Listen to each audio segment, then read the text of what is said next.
Hello everyone, कैसे हैं आप सब। तो आज का अपना क्वेश्चन पेपर है MS Jodhpur senior nursing officer solve paper है 2018। तो देखिए गाइस, इसका पहला क्वेश्चन क्या है। Who is the father of psycho analytical theory. Psycho analytical theory का फादर कौन है। फर्स्ट है लॉरेंस कोलबर्ग है, सेकंड है जेन पियाजेट है, थर्ड है एब्राहम मास्लो है और फोर्थ है सिगमंड फ्राइड है। तो साइको एनालिटिकल थ्योरी के फादर कौन है, Sigmund Freud. Answer is D.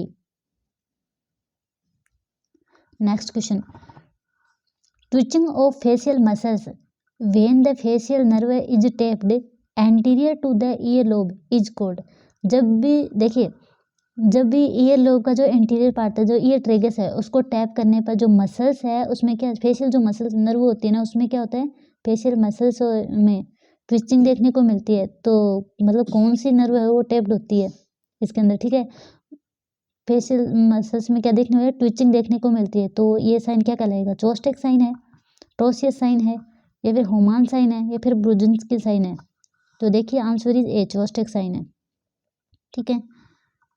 और टोसियस साइन क्या होता है, देखिए जिसमें डायग्राम दे रखा है, जैसे बीपी कफ अप्लाई किया जाता है ना, और इसके अंदर कि ये हाइपोकेसी में भी देखने को मिलता है, दोनों जोस्टेक साइन और टोसियस साइन, ठीक है। तो इसके अंदर क्या करते हैं, बीपी कफ फुलाया जाता है। तो इसमें क्या देखने को मिलता है, हैंड का ऐसे ड्रॉप देखने को मिलता है, ऐसे वाले मूवमेंट देखने को मिलते हैं, ठीक है। तो ये टोसियस साइन है। देखिए ब्रुजिन्स्की साइन क्या होता है, ये मेनिंजाइटिस के पेशेंट में देखने को मिलता है, ठीक है। और जो होमान साइन है ये डीवीटी में एसेस करते हैं, ठीक है। डीवीटी डीप वेन थ्रोम्बोसिस में देखने को मिलता है होमान साइन। तो answer is A, Chvostek sign. Chvostek sign और टोसियस साइन हाइपोकैल्सीमिया के पेशेंट में देखने को मिलता है। Next question, in a lecture on a sexual functioning, a nurse will include the fact that ovulation occur when the ovulation कब अकर होता है। देखिए फर्स्ट है एंडोमेट्रियल वाल इज स्लग्ड ऑफ, जब एंडोमेट्रियल वाल का स्लग ऑफ हो जाता है तब, या फिर blood level of the luteinizing hormone is too high, जब ल्यूटिनाइजिंग हार्मोन है बहुत ज़्यादा हाई लेवल पे हो तब, या फिर oxytocin level is too high, या फिर ऑक्सीटोसिन का लेवल हाई हो तब, या फिर प्रोजेस्टेरोन लेवल इज हाई है तो देखिए आंसर इज बी। इसका क्या है, blood level of the luteinizing hormone is too high, जब ल्यूटिनाइजिंग हार्मोन का लेवल हाई होता है तब क्या होता है, ओवुलेशन देखने को मिलता है। तो आंसर इज बी, ठीक है। देखिए ऑक्सीटोसिन क्या है, ये मिल्क इजेक्शन हार्मोन है, ठीक है। और ये प्रोजेस्टेरोन क्या है, ये प्रेगनेंसी मेंटेनेंस हार्मोन है, ठीक है। Next question, which of the following is used for the passive immunization. Passive immunization में मतलब क्या देख, फर्स्ट है किल्ड वैक्सीन है, सेकंड है ह्यूमन एंड एनिमल सीरा है, थर्ड है टॉक्सोइड है, फोर्थ है लाइव अटेम्प्टेड वैक्सीन है। तो देखिए आंसर इसमें क्या पूछा है, पैसिव इम्यूनाइजेशन पूछा है। पैसिव इम्यूनाइजेशन का मतलब होता है डायरेक्ट एंटीबॉडी दे रहे हैं, तो human and animal sera answer जाएगा। Answer is B. देखिए इसके अंदर क्या है, किल्ड वैक्सीन है। किल्ड वैक्सीन वो वैक्सीन है जो इंजेक्टेबल है, लाइक डीपीटी है, ठीक है, टीटी है, नहीं डीपीटी है और अपना डीपीटी हो गया, ये क्या है कि किल्ड वैक्सीन है। और जो ये टॉक्सोइड है, टॉक्सोइड में क्या आता है, बोटुलिज्म आता है, ठीक है, बोटुलिज्म आता है। इसके अलावा टिटनस आता है, ठीक है, टिटनस टॉक्सोइड आता है, और डिप्थीरिया आता है। ये तीन क्या होते हैं, टॉक्सोइड होते हैं। तो इसका आंसर क्या है, पैसिव इम्यूनाइजेशन का B, human and animal sera. Next question, management of the Wernicke's disease and beri involve administration of. देखिए वनिक्स डिजीज और बेरी इन्वॉल्व, इसका जो ट्रीटमेंट है वो क्या है, आयोडीन है, विटामिन ए है, विटामिन सी है, फिर थायमिन है। तो इसका आंसर है डी, थायमिन है, ठीक है। थायमिन की जैसे वो मोस्टली देखिए वो पेशेंट होते हैं ना जो एल्कोहलिक वाले होते हैं, जो एल्कोहल लेते हैं, उनमें क्या आता है, विटामिन बी की ये थायमिन है, ठीक है। विटामिन इसके अंदर क्या, विटामिन B1 की कमी देखने को मिलती है। तो इन पेशेंट में ये वाले वनिक्स डिजीज है और बेरी देखने को मिलती है। तो इनके अंदर क्या दिया जाता है, क्या दी जाती है, थायमिन दिया जाता है ट्रीटमेंट, एज ए ट्रीटमेंट, ठीक है। एक होता है, हाँ तो आंसर इसका डी है। तो देखिए next question, when toddler move around on their hands keeping their abdomen of the floor it is called. देखिए एब्डोमेन है वो मतलब टच नहीं कर रहा फ्लोर को, ऑफ है, तो उसको क्या बोलेंगे, स्क्वेरिंग, क्रावलिंग, क्रीपिंग या फिर रोलिंग। तो आंसर है सी, क्रीपिंग है। और अगर एब्डोमेन को टच करता है बेबी मतलब, तो वो क्रावलिंग होगी, ठीक है। तो इसका आंसर क्या है, क्रीपिंग है। Next question, do no harm is which ethical principle है। डू नो हार्म मतलब हार्म नहीं पहुंचाना, ये किसका है, ये कौन सा एथिकल प्रिंसिपल है, वेरासिटी है, बेनिफिकेंस है। तो देखिए वेरासिटी का मतलब होता है ऑलवेज ट्रूथ, ठीक है। बेनिफिकेंस का मतलब है बेनिफिकेंस का मतलब है डू मतलब ऑलवेज हमें बेनिफिट देना, ठीक है। बेनिफिकेंस का मतलब, नॉन मैलिफिकेंस का मतलब है डू नॉट हार्म, ठीक है, नॉन मैलिफिकेंस। और जस्टिस का मतलब होता है इक्वल ट्रीट किया जाता है सबको, ठीक है, जस्टिस में। तो answer is C, non maleficence, do no harm, non मैलिफिकेंस।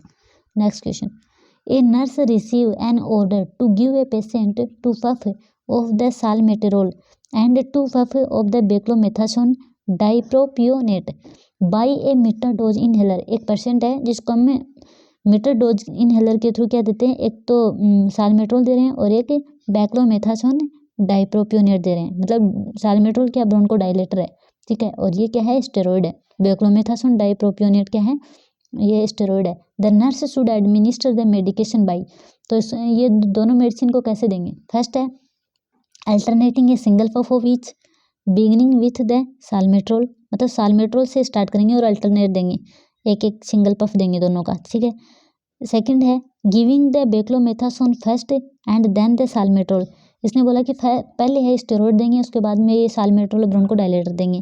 Third है giving the salmeterol first and then the beclomethasone, इसने बोला है कि पहले साल्मेट्रोल देंगे, ब्रोंकोडाइलेटर देंगे, उसके बाद में स्टेरॉइड देंगे। और फोर्थ है alternating a single puff of each beginning with the beclomethasone, बोल रहा है कि अल्टरनेट एक एक सिंगल देंगे और बेक्लोमेथासोन से स्टार्ट करेंगे, ठीक है। तो देखिए इसके अंदर क्या होता है, पहले हम वो देंगे ब्रोंकोडाइलेटर देंगे, उसके बाद में क्या देंगे, स्टेरॉइड देंगे। आंसर इज सी, ठीक है, आंसर क्या है इसका, सी है, giving the salmeterol first and then beclomethasone देंगे, ठीक है। तो answer is C.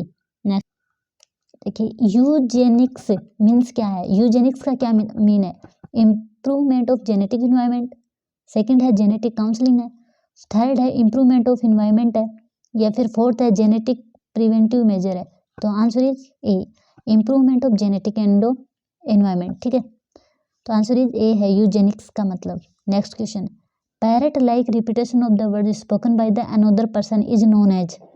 Parrot like repetition of the word spoken by the another person क्या कहलाएगा, इकोलेलिया, नियोलॉजिज्म, इकोफ्लेक्सिया या फिर डिसकैल्कुलिया। तो देखिए आंसर इज ए, इकोलेलिया कहलाएगा।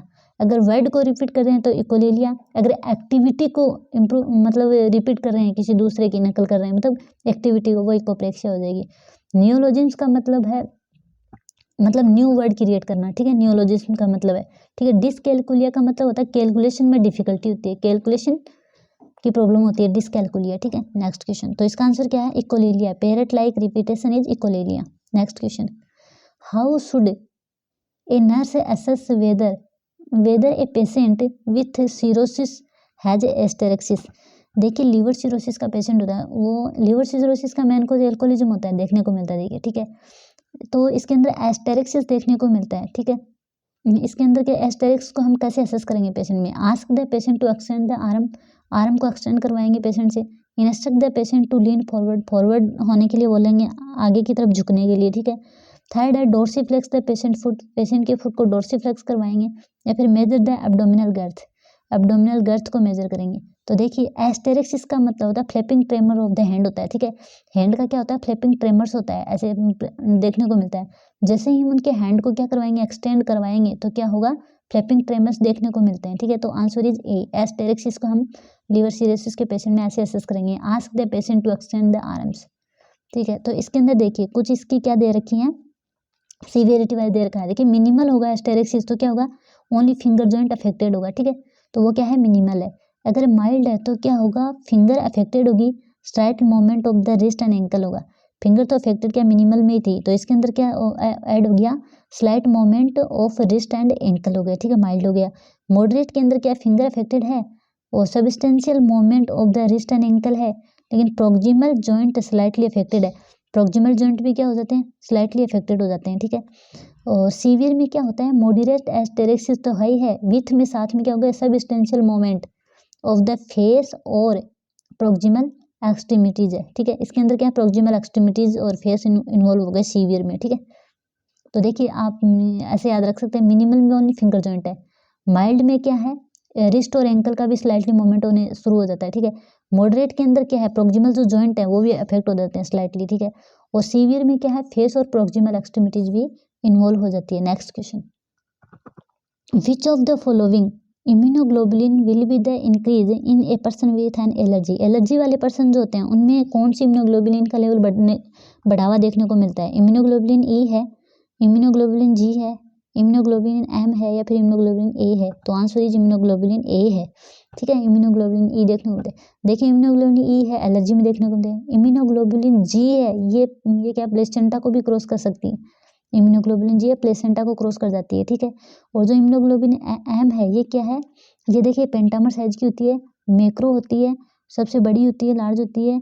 और देखिए ये एक्यूट इन्फेक्शन में देखने को मिलती है इम्यूनोग्लोबुलिन एम, जबकि क्रोनिक इन्फेक्शन में इम्यूनोग्लोबुलिन जी देखने को मिलती है। इम्यूनोग्लोबुलिन ए है, जितने भी सिक्रेशन लाइक सलाइवा है, ब्रेस्ट मिल्क है, ठीक है, इनमें ये देखने को मिलता है, इम्यूनोग्लोबुलिन ए देखने को मिलता है, ठीक है। तो next question, if a chest drainage system line is broken और interrupted the nurse first course of the action should be to. First है डॉक्यूमेंट द फाइंडिंग करेंगे, या फिर नोटिफाई द फिजिशियन करेंगे, या फिर चेक द पेशेंट वाइटल, या फिर क्लैंप द ट्यूब इमीडिएटली। तो देखिए ब्रोकन हो रखी है और इंटरप्टेड हो रखी है क्या, ड्रेनेज सिस्टम। तो फर्स्ट एक्शन क्या होगा, देखिए पहले क्या करेंगे, क्लैंप द ट्यूब इमीडिएटली, ठीक, क्लैंप कर देंगे ट्यूब को, ताकि पर्सन में क्या क्या बचा सकते हैं होने से, न्यूमोथोरेक्स वगैरह होने से बचा सकते हैं। क्लैंप द ट्यूब इमीडिएटली, ठीक है। Answer is D. Next question, which part of the mind is associated with practical reality principle. Reality principle पे कौन सा वर्क करता है, हाइपर ईगो है, सुपर ईगो है, या फिर इड है। तो देखिए इसका आंसर क्या होगा, ईगो। आंसर इज सी। ये क्या है, रियलिटी प्रिंसिपल पे वर्क करता है ईगो। इड है, ये किस पे काम करता है, प्लेजर प्रिंसिपल पे काम करता है इड। ईगो है, ये रियलिटी प्रिंसिपल पे काम करता है, जबकि सुपर ईगो है, ये मोरलिटी प्रिंसिपल पे वर्क करता है, ठीक है। तो इसका आंसर क्या है, ego, C. Next question, a rare condition in which the separate personality exist in the same person is called. Same person में सेपरेट पर्सनैलिटी देखने को मिलती है, वो क्या कहलाती है, डिसोसिएटिव आइडेंटिटी डिसऑर्डर है, डेल्यूजन है, सिजोफ्रेनिया है, सोमेटोफॉर्म डिसऑर्डर है। तो आंसर इज ए। जो डिसोसिएटिव आइडेंटिटी डिसऑर्डर वाले होते हैं उनके अंदर क्या होता है, एक ही पर्सन में सेपरेट पर्सनैलिटी देखने को मिलती है, ठीक है। डेल्यूजन क्या है, फाल्स एंड फिक्स्ड बिलीव्स है, ठीक है, delusion. Next question, painful spasm of the hamstring muscle and resistance to further extension of the leg, ठीक है। ये क्या बोल रहा है, पेनफुल स्पाज्म हो रहा है हार्म स्टिंग मसल्स में, एंड रेसिस्टेंस हो रहा है further extension of the legs में एट द नी से जब लेग का एक्सटेंशन कर रहे हैं तो क्या हो रहा है, पेन, वो मतलब रेसिस्ट कर रहा है, मतलब पेनफुल है, ठीक है, harm sting muscles. While flexing the hip, knee with flexing the hip of A recommend patient is called, क्या कहेगा, कर्निंग साइन है, ब्रोजिंस्की साइन है, या फिर ओपिस्थोटोनस है, या फिर एंकल क्लोनस है। तो देखिए आंसर इसका क्या है, कर्निंग साइन है, जो कि मेनिंजाइटिस में देखने को मिलता है, ठीक है। और ये ब्रोजिंस्की साइन है, ये भी क्या होता है, मेनिंजाइटिस में ही देखने को मिलता है, ठीक है। इसका आंसर क्या है, कर्निंग साइन है, ठीक है। तो गाइस जी ये क्वेश्चंस थे जो एम्स जोधपुर का क्वेश्चन पेपर है सीनियर नर्सिंग ऑफिसर 2018 का। तो ज़्यादा से ज़्यादा वीडियो को लाइक शेयर एंड सब्सक्राइब जरूर करना गाइज। फ्रेंड वीडियो को लाइक भी कर दिया करो, ठीक है। थैंक यू सो मच, मिलते हैं अगले वीडियो में।